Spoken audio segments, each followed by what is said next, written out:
আসসালামু আলাইকুম। কেমন আছেন আপনারা?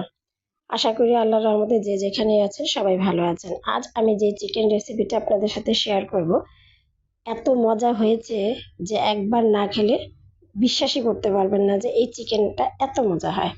যাই হোক, প্রথমেই চিকেনটা আমি আধা ঘন্টা সিরকা দিয়ে ভিজিয়ে রেখেছিলাম।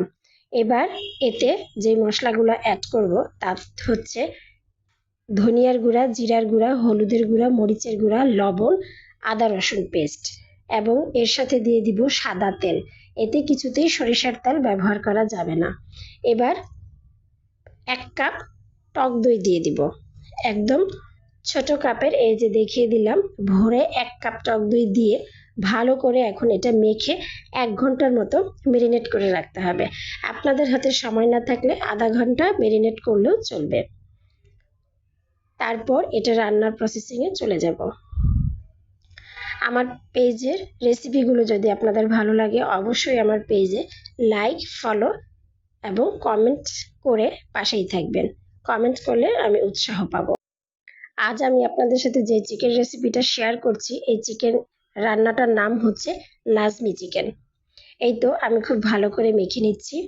আপনাদের কাছে রিকোয়েস্ট থাকবে আপনারা অবশ্যই একবার হলেও এটা ট্রাই করে দেখবেন। এই তো মেখে রেখে দিলাম, দেখেন কত সুন্দর একটা কালার আসছে। এখন 8টার মতো বাদাম আমি ভিজিয়ে রেখেছিলাম আধা ঘন্টার মতো, এগুলো ব্লেন্ডারে দিয়ে ব্লেন্ড করে নেব। আপনারা যদি চিকেনের গ্রেভি ঘন করতে চান তাহলে আরো বেশি বাদাম দিতে হবে। যাই হোক, প্রথমেই আমি যেই প্যানে রান্না করব তাতে ভরে 2 টেবিল চামচ ঘি দিয়ে দিয়েছি। সেই ঘিটা গলার পরে এখন দিয়ে দিলাম তেজপাতা, লবঙ্গ, দারচিনি, এলাচি এবং অল্প পরিমাণ জয়ত্রী।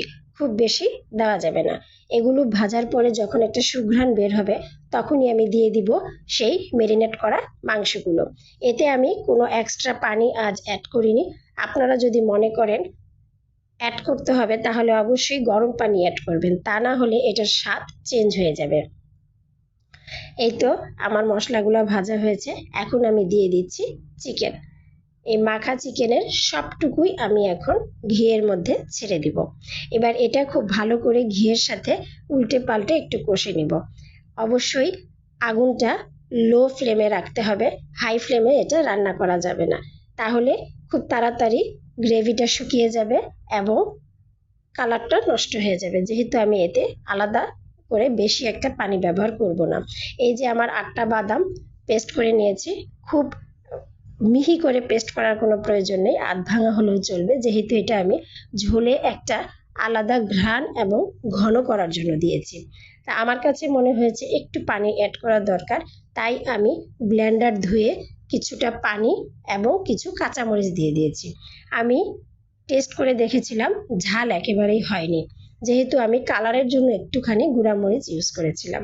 এই তো আমার চিকেনটা যখন 80% মতো হয়ে যাবে তখন আমি কিছুটা ধনেপাতা দিয়ে প্রায় 5 মিনিটের মতো নেড়ে চেড়ে দমে রেখে দিব। এটা এত মজা হয়েছে যে আপনারা যদি টেস্ট না করেন তাহলে এটা বুঝতেই পারবেন না। যে যেখান থেকেই দেখছেন সবাই আল্লাহর রহমতে ভালো থাকেন, সুস্থ থাকেন এবং আমিও আল্লাহর রহমতে ভালো আছি আলহামদুলিল্লাহ।